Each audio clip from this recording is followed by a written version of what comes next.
Hello साथियों, जय हिंद। कैसे हैं आप सब? आई होप अच्छे होंगे।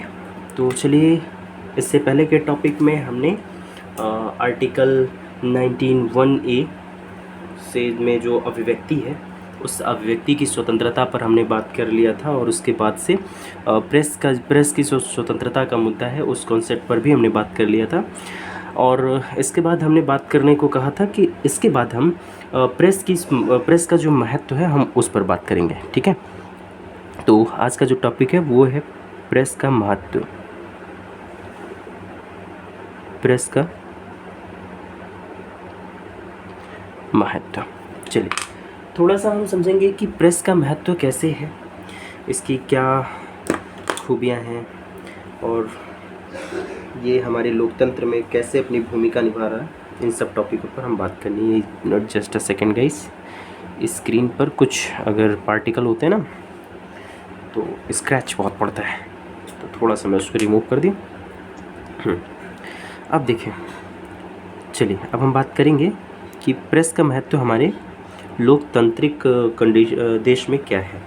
तो सबसे एक इम्पॉर्टेंट बात जो मैं आपसे कह देता हूँ कि देखिए, हमारे भारत में है ना, भारत में प्रेस की क्या भूमिका है, तो बहुत ज़बरदस्त भूमिका है। देखिए, भारत में प्रेस को लोकतंत्र का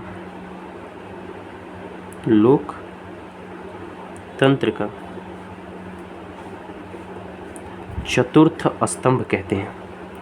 क्या कहते हैं मेरे बच्चों? चतुर्थ स्तंभ कहते हैं।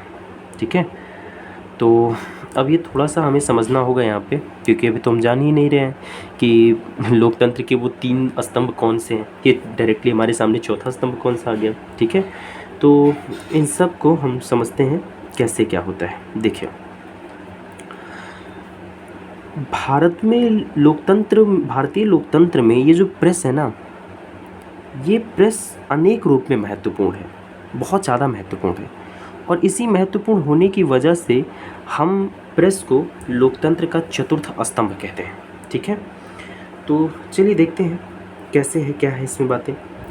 इसको हम क्यों चतुर्थ स्तंभ कहते हैं, सबसे पहले हम इस पर बात कर लेते हैं। ठीक है, कि भारत में प्रेस को लोकतंत्र का चतुर्थ स्तंभ कहते क्यों है, चौथा स्तंभ क्यों कहते हैं। ठीक, तो देखिए, इसके कुछ महत्वपूर्ण पॉइंट्स हैं, जिन पॉइंट से आप इस बात को समझ सकते हैं, है ना, कि क्यों इसे हम लोग चतुर्थ स्तंभ कहते हैं। सबसे पहली बात जो है ध्यान देने लायक, वो ये है कि प्रेस सरकार को उत्तरदायी बनाता है। ठीक है, प्रेस सरकार को उत्तरदायी बनाता है, उत्तरदायी बनाता है। और इसके साथ ही साथ प्रेस क्या करता है कि तानाशाही से हमारी रक्षा करता है, तानाशाही से हमारी रक्षा करता है। ये हालांकि ये जो मैं बात आपसे कह रहा हूँ, ये पूरी तरीके से अगर वैध इसका रूप देखा जाए, तो इसका वैध रूप जानते हैं कब दिखाई देगा आप लोगों को? जब पूरी तरीके से हमारी कंट्री में, हमारे देश में एक निष्पक्ष प्रेस हो तब। हालांकि अभी हम देखते हैं कि प्रेस में भी कई सारी बुराइयां देखने को मिल जाती हैं, है ना, कई सारी कमियां प्रेस में देखने को मिल जाती हैं। तो अगर वो सब चीज़ें नहीं हो, तब ये सब बातें जो मैं बता रहा हूँ ये महत्व की हैं, है ना।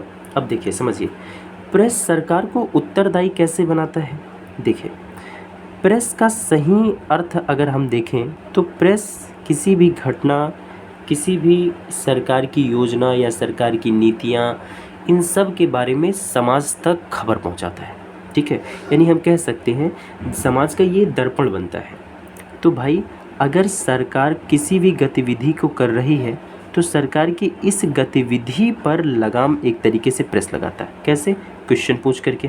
ठीक है, क्वेश्चन पूछ करके कि भाई आप ऐसा क्यों कर रहे हैं। और क्योंकि हमारे ये सर्वोच्च न्यायालय ने article 19 clause 1 sub clause A के तहत जो अभिव्यक्ति की स्वतंत्रता है, उसी के अंदर प्रेस की स्वतंत्रता को भी मौलिक अधिकार घोषित कर दिया है। तो इस तरीके से प्रेस सरकार की हर एक नीति पर प्रश्न उठा करके तथा उनकी हर एक नीति को समाज तक पहुंचा करके सरकार को अपना काम ढंग से करने के लिए उत्तरदायी बनाता है। तथा सरकार भी इस चीज़ से डरती है कि अगर मैं जैसे बाय द वे एक सरकार का पूर्ण बहुमत बन गया, ठीक है, संघ में, भारत संघ में अगर भारत सरकार में किसी एक पार्टी का पूर्ण बहुमत का सरकार बन गया, जब उसका पूर्ण बहुमत का सरकार बन जाएगा तो ऐसे में वो चाहे तो तानाशाही कर सकता है, ठीक है, जबरन तानाशाही कर सकता है। हालांकि कॉन्स्टिट्यूशन या फिर अदर चीज़ें उसको इस चीज़ के लिए इजाज़त नहीं देती हैं, लेकिन वो ज़बरदस्ती अगर करना चाहे तो कर सकता है। लेकिन प्रेस उसे इस तानाशाही को करने से रोकता है, क्योंकि प्रेस उनकी हर एक गतिविधि को तुरंत समाज में अच्छी तरीके से डिस्ट्रीब्यूट कर देगा, ठीक है। तो इन सब चीज़ों से तानाशाही और सरकार को उत्तरदायी बनाता है, ठीक है। तो आप पहला महत्व तो ये देख पा रहे हैं कि सरकार को उत्तरदायी बनाता है प्रेस, और तानाशाही से हमारी रक्षा करता है, ठीक है। अब इसमें अगर हम दूसरा बिंदु देखें कि दूसरा बिंदु क्या है, तो देखिए भारत जैसे देश में ये जो प्रेस है ना, ये प्रेस ही जनता की राजनीतिक शिक्षा का प्रमुख साधन है। राजनीतिक शिक्षा,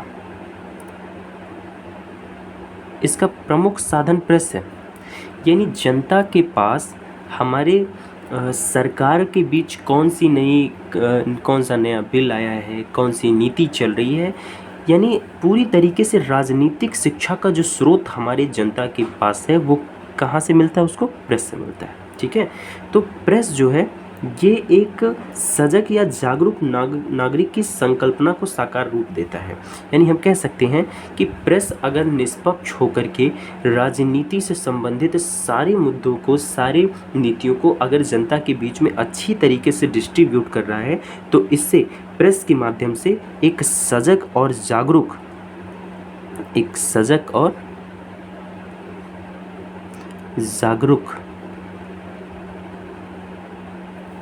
नागरिक का ये जो कॉन्सेप्ट है हमारे देश में, इस कॉन्सेप्ट को साकार किया जा सकता है, ठीक है। तो ये प्रेस का दूसरा महत्व हो गया, ठीक है। अच्छा, यही वो सब कारण है जिसकी वजह से हम लोग इसे लोकतंत्र का चतुर्थ स्तंभ कहते हैं, ठीक है। देखिए, अच्छा हाँ, ये बात कर ली कि लोकतंत्र के वो 3 स्तंभ हैं कौन कौन। तो भाई लोकतंत्र के जो 3 स्तंभ हैं उनमें से पहला आपका, आप जानते हैं कि लोकतंत्र का 3 स्तंभ है, कार्यपालिका, विधायिका और न्यायपालिका। तो ये चतुर्थ जो स्तंभ है ये आपका ये प्रेस हो गया है अब, ठीक है। देखिए भारत जैसे देश में ये जो प्रेस है ना, ये प्रेस समाज सुधार का एक स्रोत बनता है, ठीक है। अगर हम समाज सुधार में इसकी भूमिका देखें तो समाज सुधार में एक अहम इसकी भूमिका होती है। मैं आपसे कह रहा हूँ कि ये सारी बातें तभी वैलिड है, तभी मान्य है जब हमारी प्रेस जो है, मीडिया जो है पूरी तरीके से निष्पक्ष हो, ठीक है। अगर वो किसी एक सरकार के फेवर में झुकी हुई है तो ये सारी बातें बेकार है, बेफिजूल की हैं, फिर ये लागू नहीं हो पाएंगी, ठीक है। अगला अगर बिंदु देखें तो देखिए भारत में अनेकतावादी, देखिए भारत के अनेकतावादी समाज में हमें अच्छी तरीके से पता है कि हमारा जो भारत है ये किस प्रकार का समाज है, अनेकतावादी समाज है। मतलब अनेक प्रकार के जाति धर्म के लोग यहाँ रहते हैं, ठीक है। तो इनमें विरोधी जो विचार आते हैं ना, इन अनेकतावादी समाज में जो विरोधी विचार आते हैं, इन विरोधी विचारों को समन्वय लाने का एक प्रमुख साधन प्रेस हमारे पास, ठीक है। जो ये विचार आते हैं कि हिंदू मुस्लिम, इनके बीच जो डिबेट होती है, इनके बीच जो नकारात्मक बातें फैलती हैं, तो उन सभी बातों में समन्वय लाने का ये एक प्रमुख साधन है। और हम कह सकते हैं कि ये जो प्रेस है, ये प्रेस हमारे राष्ट्रीय एकीकरण को बढ़ावा देता है और लोकतंत्र को मजबूत बनाता है, ठीक है। तो इतनी बातें हैं जो प्रेस के महत्व की हैं, और इन्हीं सब बातों की वजह से हम लोकतंत्र का इसे चतुर्थ स्तंभ मानते हैं, ठीक है। देखिए इतनी सब बातों के होने के बाद ऐसा नहीं है कि प्रेस पूरी तरीके से फ्री है, उस पर कोई प्रकार का लगाम कुछ है ही नहीं है। प्रेस पर लगाम है, कैसे है, क्या है, आइए समझ लेते हैं। तो अब हम जरा समझ लेते हैं कि भारत में प्रेस पर नियंत्रण कैसे है, ठीक है। तो देखिए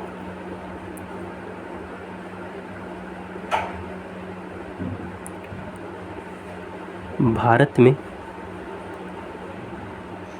प्रेस पर नियंत्रण का मुद्दा अच्छा, ऐसे थोड़ा सा ना बड़ा बोरिंग लगता होगा कि सामने जब चेहरा नहीं दिख रहा होता तब पढ़ना पड़ता है ना, तो बड़ा बोरिंग लगता है, लेकिन क्या कर सकते हैं, पढ़ना तो पड़ेगा ना, है ना। चलो कोई नहीं।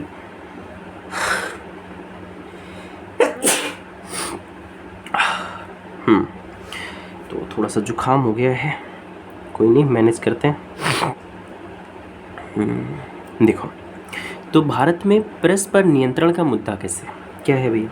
देखो, विश्व सहित भारत भी, ठीक है, असीमित प्रेस को स्वीकार नहीं करता है।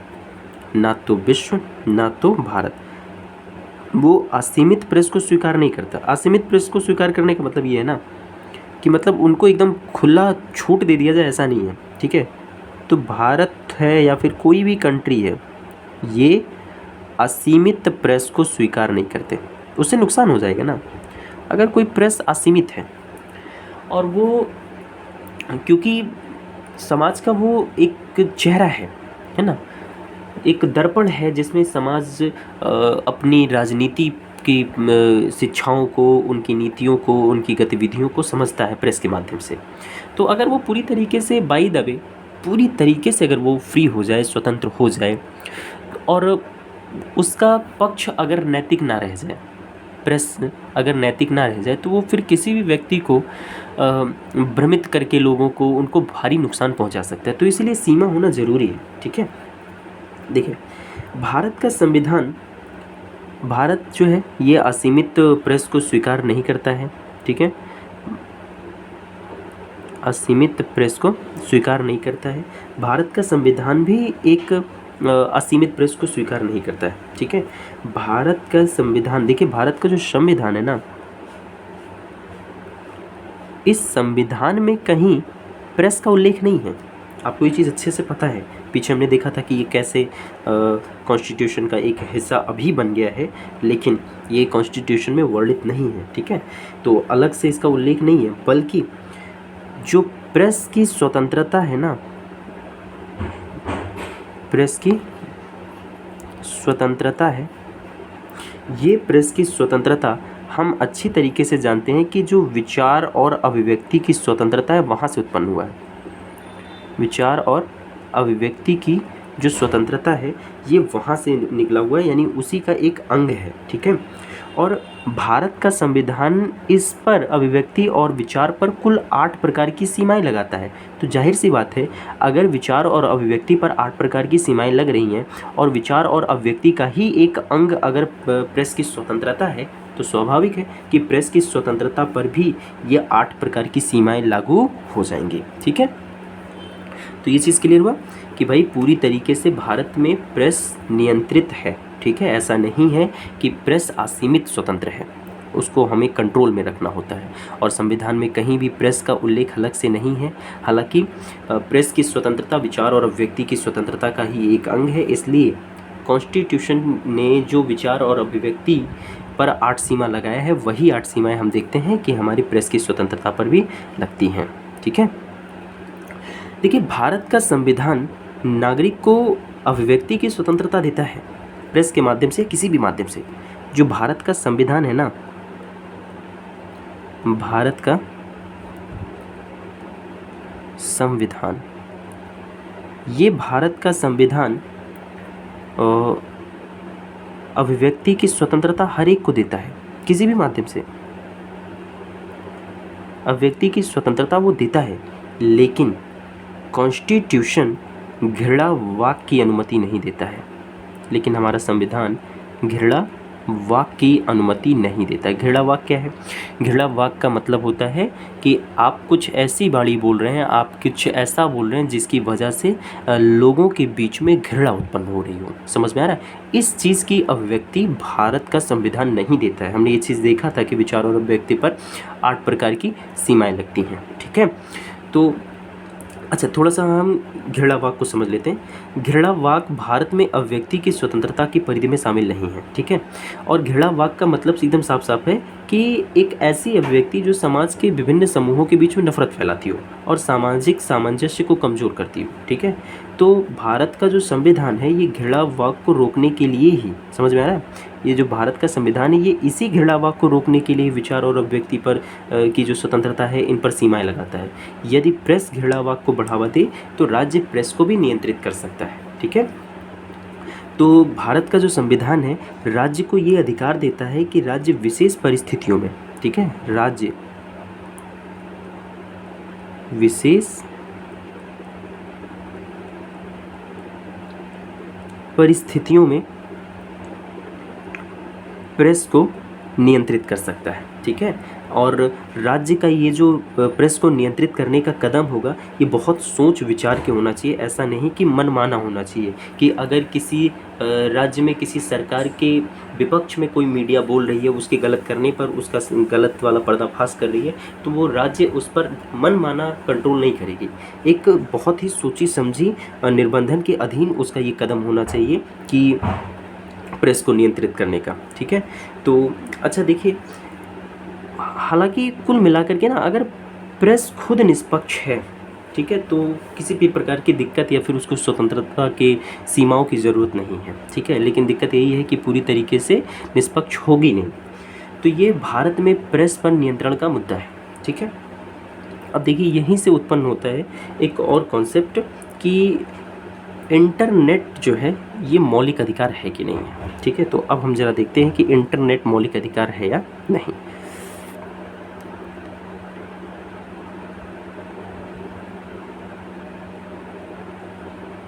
इंटरनेट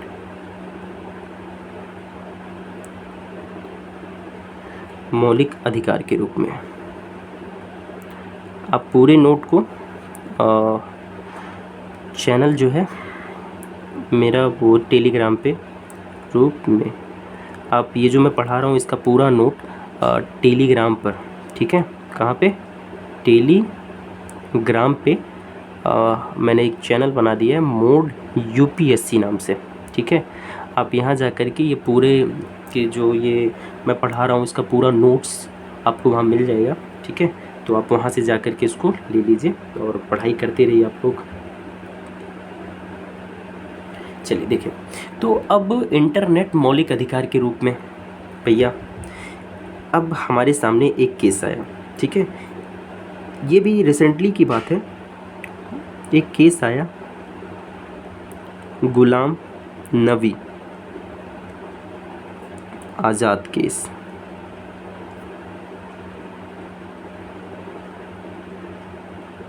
गुलाम नबी आज़ाद केस ये आया हमारे सामने 2020 में। ठीक है, ये हालांकि जब जम्मू एंड कश्मीर में 376 आर्टिकल वाला मामला चल रहा था, ये तभी की बात है कि क्योंकि वहाँ पे आर्टिकल को लागू करने के लिए क्या किया गया था कि वहाँ पे पूरे एक मंथ के लिए वहाँ के इंटरनेट को बंद कर दिया गया था। ठीक है, तो उसी दौरान ये हमारे सामने आया कि भाई इंटरनेट तो हमारा मौलिक अधिकार होना चाहिए, तो इसको सरकार जब चाहे तब ऐसे बंद नहीं कर सकती है। ठीक है, तो इसी के लिए गुलाम नबी आज़ाद ने सर्वोच्च न्यायालय में एक केस फाइल किया। अब उस केस में ये सर्वोच्च न्यायालय ने इंटरनेट को मौलिक अधिकार घोषित कर दिया। ठीक है, इस केस में सर्वोच्च न्यायालय ने क्या किया, कहा भैया देखिए कि बात ऐसा है कि हाँ, जो ये इंटरनेट है, इंटरनेट एक मौलिक अधिकार है। ठीक है, इंटरनेट एक मौलिक अधिकार है, ये इस केस में सर्वोच्च न्यायालय में घोषित कर दिया गया। ठीक है, ये निर्णय जम्मू और कश्मीर के आर्टिकल 370 के तहत प्राप्त विशेष दर्जे को समाप्त करने के लिए और उसी संदर्भ में इंटरनेट को लंबे समय तक प्रतिबंधित करने के आलोक में दिया गया था। ठीक है, कि मतलब ऐसे सरकार जब चाहे तब कहीं का इंटरनेट बंद नहीं कर सकता है। ठीक है, तो अब मुद्दा ये उठा था कि इसको हम क्यों माने कि जो इंटरनेट है ना, इसको हम क्यों फंडामेंटल राइट माने। ठीक है, तो अब आइए हम बात करते हैं कि इंटरनेट को क्यों हम मान लें कि ये मौलिक अधिकार है। ठीक है, चलिए देखते हैं। तो देखें क्यों इंटरनेट एक मौलिक अधिकार क्यों होना चाहिए या है। देखिए पहला बिंदु आप देखिए तो article 19 clause 1 and sub clause A में क्या कहा गया है, विचार और अभिव्यक्ति की स्वतंत्रता। ठीक है, अब विचार और अभिव्यक्ति की स्वतंत्रता को प्रभावशाली बनाने के लिए, है ना, अगर आपने कुछ सोचा, आप कहीं एक छोटे से ज़िले में है, कहीं बैठ करके एक गांव में छोटे से हैं, अब आपने कुछ अच्छी विचार को सोचा, अब उसे आपको अगर अभिव्यक्त करना है तो आज के दौर में अभिव्यक्ति का सबसे बड़ा साधन हमारे पास सोशल मीडिया है। लेकिन उस सोशल मीडिया को संचालित करने के लिए हमें इंटरनेट की आवश्यकता है। ठीक है, तो अभिव्यक्ति को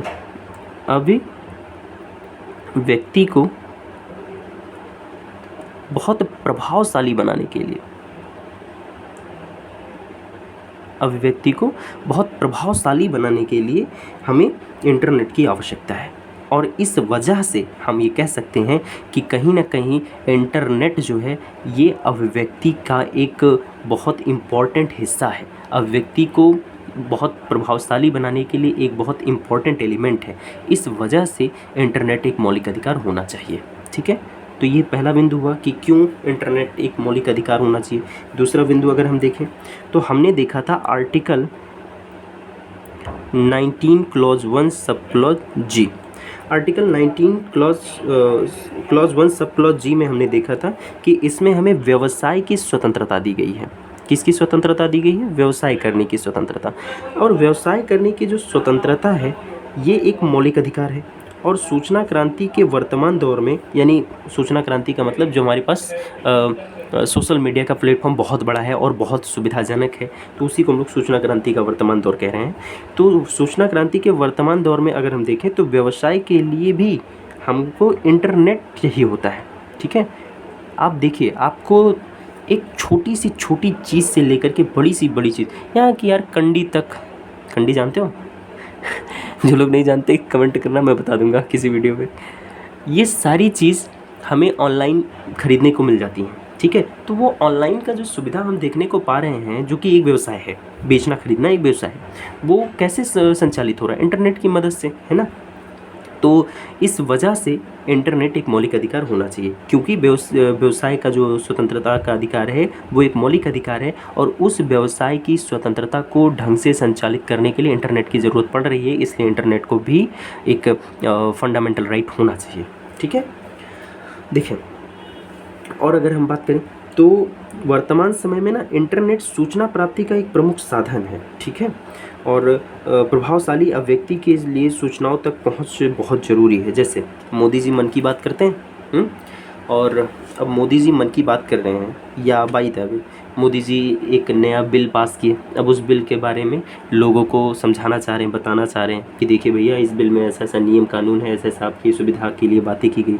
तो उसको अब मोदी जी कहीं एक जगह भाषण देंगे तो बाई द वे चलो 10 लाख लोग आकर के उनके भाषण को सुन लिए। अब वो 10 लाख लोग पूरे भारत समाज में कैसे फैला पाएंगे, है ना, बहुत टाइम लग जाएगा। तो अब क्या करते हैं, लाइव टेलीकास्ट हो जाता है, यूट्यूब है, तमाम चीज़ें हैं। तो यहाँ सब फैलाने के लिए भी किसकी ज़रूरत है? इंटरनेट की ज़रूरत है। और मोदी जी अपनी अभिव्यक्ति को ही तो वहाँ पे प्रदर्शित कर रहे हैं।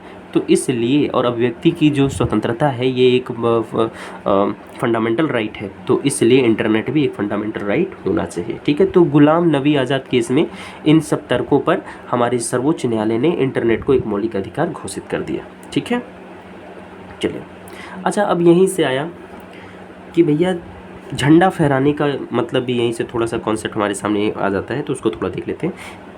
एक व्यक्ति हैं जिनका नाम है नवीन जिंदल। नवीन जिंदल, ये इन्होंने सर्वोच्च न्यायालय में 2004 में एक केस फाइल किया।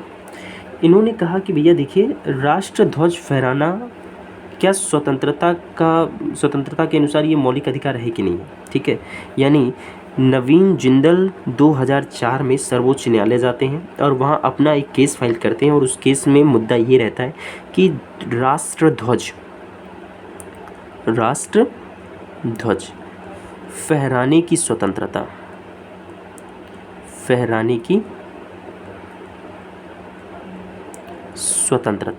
क्या ये एक फंडामेंटल राइट है या नहीं है।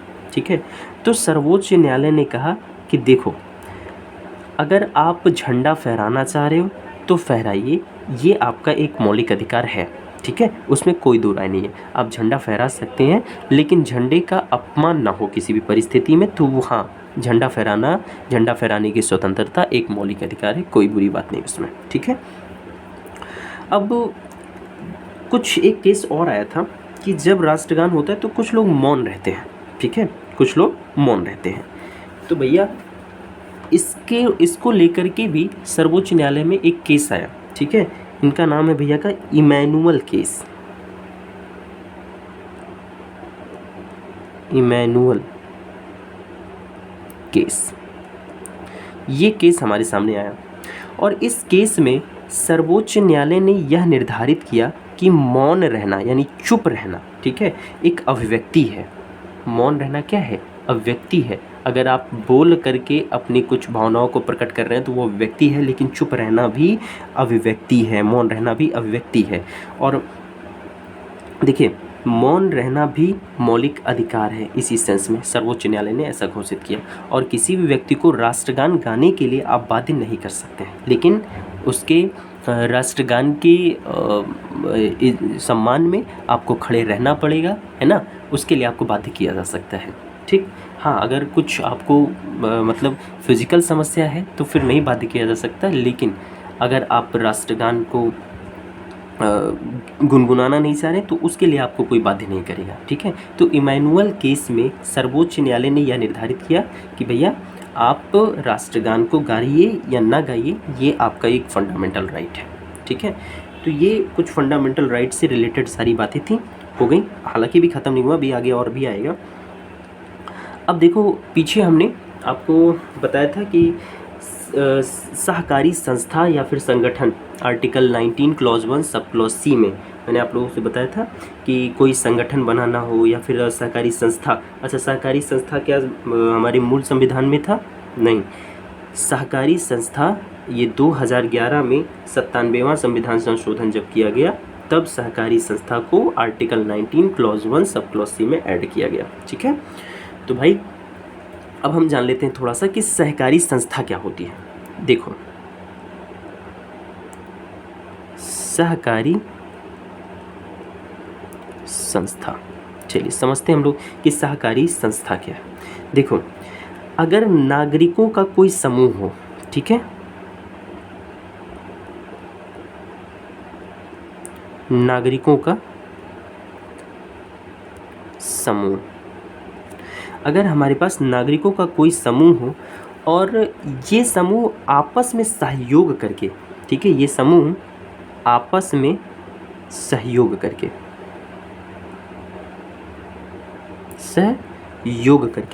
आर्थिक हित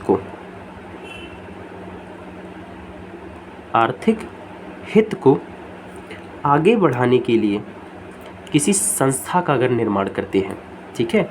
अगर नागरिकों का एक समूह हो जाए, मतलब कुछ नागरिक आपस में मिलें और वो आपस में एक दूसरे का साथ सपोर्ट दे करके आर्थिक हितों को अगर आगे बढ़ाने के लिए, मतलब पैसों से रिलेटेड किसी मुद्दे को आगे बढ़ाने के लिए अगर वो एक संस्था बनाते हैं, तो ये संस्था कहलाती है सहकारी संस्था, ठीक है। तो सहकारी संस्था, इस पे क्वेश्चन ऐसे बनेगा कि सहकारी संस्था किस प्रकार के हितों के लिए है, तो आपको ध्यान में रखना होगा आर्थिक हितों के लिए है, ठीक है। तो ये है सहकारी संस्था। तो इस तरीके से हमने देखा आर्टिकल 19। अब आर्टिकल 19 समाप्त होता है और अब हम बात करेंगे आर्टिकल 20 पर। तो आइए शुरू करते हैं आर्टिकल 20। बहुत नन्हा मुन्ना सा हमारा आर्टिकल 20, लेकिन बड़ा ख़तरनाक, क्योंकि बहुत ज़्यादा क्वेश्चन आर्टिकल 20 से आते हैं। चलो बाबूजी, तो आर्टिकल 20 पे बात करें। आर्टिकल 20, अगर आर्टिकल 20 के मैं स्टेटमेंट के बारे में आपसे बात करूं तो आर्टिकल 20 में जो स्टेटमेंट है वो स्टेटमेंट ये है, अपराधी ठहराए जाने पर संरक्षण। अपराधी ठहराए जाने पर संरक्षण, ठीक है। यानी आर्टिकल 20 में क्या कहा गया है कि अगर हमें कोई अपराधी घोषित कर रहा है तो अपराधी घोषित करने से आर्टिकल 20 हमें बचाता है, ठीक है। यानी अपराधी ठहराए जाने पर संरक्षण। तो चलो देख लेते हैं कैसे बचाता है, क्यों बचाता है, तो ये कई पार्ट में डिवाइड है। तो देखिए article 20 clause 1, article 20 clause 2 and article 30, अरे यार 20, आर्टिकल 20 क्लॉज 3। 3 क्लॉज में बटा हुआ है अपराधी ठहराए जाने पर संरक्षण का मामला। ठीक है, तो चलो अब हम देख लेते हैं कि अगर हमें कोई अपराधी ठहराएगा तो हम कैसे बच सकते हैं। ठीक है, आर्टिकल 20 हमें बचा लेगा। ठीक, चलो देखो एकदम साफ साफ आर्टिकल 20 क्लॉज 1 में कहा गया है कि किसी व्यक्ति को हम तब तक अपराधी नहीं ठहरा सकते हैं। ठीक है, कब तक? तब तक। किसी व्यक्ति को हम तब तक अपराधी नहीं बना सकते हैं, अपराधी घोषित नहीं कर सकते हैं जब तक कि यह व्यक्ति किसी अपराध के समय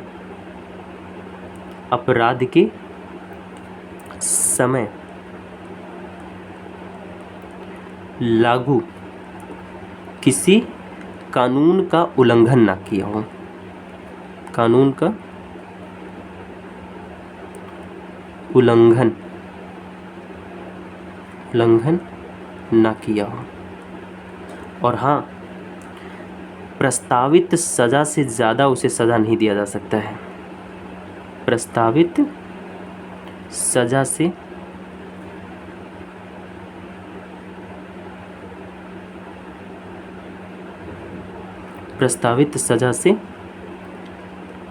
अधिक सज़ा नहीं दिया जा सकता। चलिए ये है भैया आर्टिकल 20 क्लॉज 1 का कॉन्स्टिट्यूशनल वर्ड। ठीक है, हमारे संविधान में जो लिखा है वो यही लिखा है कि किसी भी व्यक्ति को हम तब तक अपराधी नहीं घोषित कर सकते जब तक वह व्यक्ति अपराध के समय लागू किसी कानून का उल्लंघन ना किया हो। ठीक है, तो प्रस्ताव, और हाँ अगर उसे आप अपराधी ठहरा दे रहे हैं तो प्रस्तावित सज़ा माने जितनी सज़ा पहले से निर्धारित की गई है उससे ज़्यादा 1 मिनट की भी ज़्यादा सज़ा नहीं दे सकते हैं आप। ठीक है, अब इस चीज़ को ज़रा हम समझते हैं। जैसे अभी वर्तमान में हमारे पास क्या है? संविधान, और संविधान में लगभग हर चीज़ के लिए निर्णय हो चुका है कि आप ये करेंगे तो भैया इस प्रकार का सज़ा, दंड, चारों चीज़ें, सब कुछ चीज़ें डिसाइड हो चुकी हैं। तो मान लिया कि कॉन्स्टिट्यूशन हमारा चोरी करना अपराध मानता है, यानी जो चोरी करेगा उससे अपराधी ठहराया जाएगा। तो ये कानून तो अब लागू हो गया ना, अब लागू है। और अब अगर कोई व्यक्ति, देखो इधर ये कानून लागू है और कि चोरी करना भैया गुनाह है और उसके लिए 2 साल की सज़ा होगी। ठीक है, बाय द वे ऐसा कुछ फिनोमिना है। और ये कानून पहले से अभी हमारे कंट्री में लागू है। और आज कोई व्यक्ति जा कर के, है ना, कहीं चोरी कर ले तो चोरी करते समय इसने ये कानून का उल्लंघन किया कि नहीं किया? किया। तो अब ये व्यक्ति अपराधी माना जाएगा। लेकिन अगर कॉन्स्टिट्यूशन हमारा चोरी करना एक अपराध नहीं ठहराता तो किसी भी परिस्थिति में हम लोग इस व्यक्ति को अपराधी नहीं मानते। Just a second guys. Yes guys, तो हम इस तरीके से किसी को अपराधी नहीं ठहरा सकते। ठीक है, तो अपराधी ठहराने के लिए किसी भी व्यक्ति को ज़रूरी ये है कि कोई व्यक्ति जिस समय में अपराध कर रहा हो उस समय उस कार्य से संबंधित कानून लागू होना चाहिए। ठीक है, जैसे अगर बाय द वे हम बात करते हैं कि अभी हमारे पास कॉन्स्टिट्यूशन का कोई एक हिस्सा, बाय द वे हम ये मान लेते हैं कि जैसे झूठ बोलना अभी कॉन्स्टिट्यूशन में, जैसे दोस्तों के बीच झूठ बोलना कॉन्स्टिट्यूशन में कोई अपराध नहीं है। ठीक है, कॉन्स्टिट्यूशन के दृष्टिकोण से कि अपने दोस्तों के बीच में हम या रिलेशन के बीच में किसी बात को लेकर के झूठ बोल रहे हैं तो भैया वो कोई अपराध नहीं है। लेकिन आज से पहले कोई अपराध नहीं था, लेकिन आज हमारे संसद ने, पार्लियामेंट ने इस पर एक कानून बना दिया कि भैया देखिए अगर अब कोई झूठ बोलेगा तो झूठ बोलना कानूनन अपराध है और वो 2 साल का या 1.5 साल का 1 साल का उसको सज़ा दिया जाएगा इस चीज़ के लिए। अब ध्यान समझिएगा, तो आज से पहले अगर हम झूठ बोल रहे थे तो क्या उसके लिए हमें कोई अपराधी ठहरा सकता था? नहीं। लेकिन अब आज के बाद या आज से अगर अब आप झूठ बोलेंगे तो आप इस कानून का एक्चुअल में उल्लंघन कर रहे हैं। तो आप झूठ बोलते समय इस लागू कानून का उल्लंघन कर रहे हैं कि नहीं कर रहे हैं? कर रहे हैं, तो आपको अपराधी ठहराया जाएगा। वही चीज़ यहाँ कहा जा रहा है कि किसी व्यक्ति को तब तक अपराधी नहीं ठहरा सकते जब तक अपराध के समय लागू किसी कानून का उल्लंघन ना किया। ठीक है। और हाँ, अब जैसे यहाँ पे इसने उल्लंघन किया तो इसको इस उल्लंघन के लिए 2 साल अधिकतम सज़ा का प्रस्ताव है। अब मेरे भाई हमारा न्यायालय इसे 2 साल से ज़्यादा 1 सेकंड का भी ज़्यादा इसे सज़ा नहीं दे सकता है। ठीक है, तो ये है हमारा आर्टिकल 20 क्लॉज 1। अब ज़रा देखें आर्टिकल 20 क्लॉज 2 को। ठीक है, क्या है आर्टिकल 20 क्लॉज 2? आइए समझते हैं। देखें आर्टिकल 20 क्लॉज 2, चलिए बात करेंगे कि आर्टिकल 20 क्लॉज 2 में क्या बातें हैं। देखो आर्टिकल 20 क्लॉज 2 कहता है कि किसी व्यक्ति को एक ही अपराध के लिए एक ही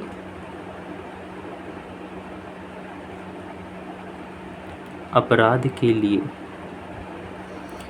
एक से अधिक बार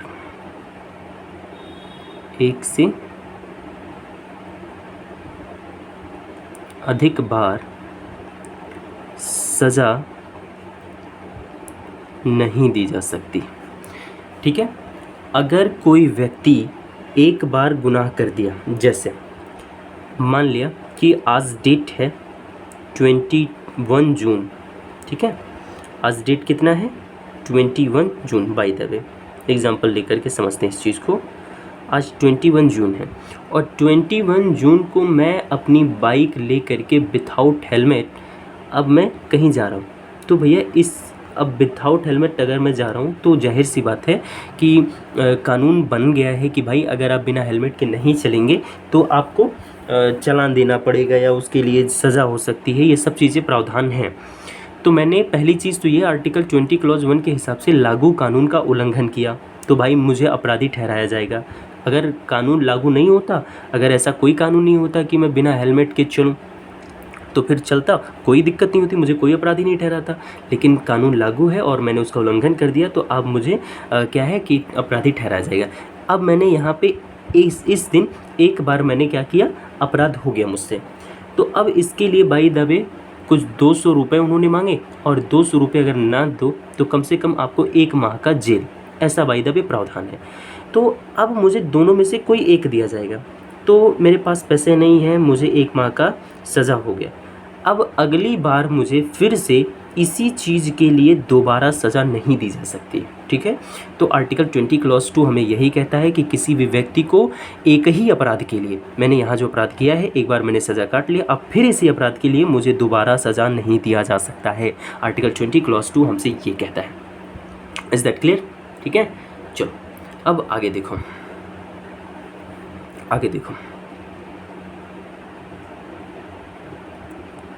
आर्टिकल 20 क्लॉज 3। अब देखो मेरे बच्चों, आर्टिकल 20 क्लॉज 3 क्या कहता है हमसे? आर्टिकल 20 क्लॉज 3 हमसे कहता है कि किसी भी व्यक्ति को अपने खिलाफ या अपने विरुद्ध गवाही देने के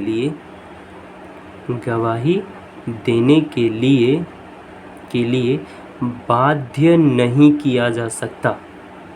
ठीक है, मतलब अगर कोई व्यक्ति है, जैसे बाय द वे मान लिया गया कि एक गांव में एक अपराध हुआ, कुछ भी मान लेते हैं, चोरी हो गया, डकैती हो गया, कोई किसी का बछड़ा खोल के लेके चला गया, मान लेते हैं किसी गांव में किसी का बछड़ा बांधा था तो उसको कुछ लोग खोल के लेके चले गए। अब वहाँ गांव में 4 लोगों पर शक है, 4 लोगों पर शक है भैया कि ये 4 लोगों में से ही कोई लेके गया होगा। ठीक। तो अब इन चारों को पुलिस ने हिरासत में लिया शक के आधार पे, ठीक है, आशंका के आधार पे हिरासत में ले लिया। लेकिन आशंका के आधार पे इसे हिरासत में लेने के बाद किसी भी व्यक्ति को हमारा पुलिस प्रशासन ज़बरदस्ती नहीं कहेगा कि भैया तू अपने आप कह दे कि देख अदालत में तुझे लेके जाएंगे, तू अपने मुंह से कह देना कि हाँ मैंने ही चुराया। ऐसा बाध्य नहीं कर सकते हम, ठीक है। आर्टिकल 20 क्लॉज 3 इसके लिए हमें हमारी रक्षा करता है कि कोई भी व्यक्ति अपने खिलाफ गवाही देने के लिए उसको बाध्य नहीं किया जा सकता है, ठीक है। तो ये है आर्टिकल 20 क्लॉज 3। अब अगर हम थोड़ा सा यही बात करें तो ये जो अभी article 20 clause 1, article 20 clause 2, article 20 clause 3 ये सब जो हमने देखा एक्चुअल में ये सब अब किसी कॉन्सेप्ट को लेकर के हमारे सामने आते हैं। जैसे अगर हम आर्टिकल 20 क्लॉज 1 को देखें, आर्टिकल 20 क्लॉज 1, अगर हम आर्टिकल 20 क्लॉज 1 को देखें तो आर्टिकल 20 क्लॉज 1 में लिखा गया था किसी भी व्यक्ति को तब तक अपराधी नहीं ठहराया जा सकता जब तक वह व्यक्ति अपराध के समय लागू किसी कानून का उल्लंघन ना किया हो और उस व्यक्ति को कानून में प्रस्तावित सज़ा से अधिक सज़ा नहीं दिया जा सकता। आर्टिकल 20 क्लॉज 1 में लिखा गया था। अब इसको थोड़ा सा हम एक्सप्लेन करते हैं, यानी इसकी अब हम व्याख्या समझते हैं कि यहाँ से क्या क्या चीज़ें जनरेट हो सकती हैं। तो देखो भैया आर्टिकल 20 क्लॉज 1 की जब हम व्याख्या करते हैं तो हम ये देखते हैं कि ये एक्चुअल में जो वहाँ स्टेटमेंट लिखा गया था ना, ये भूतलक्षी विधायन की, जस्ट अ सेकेंड गाइस,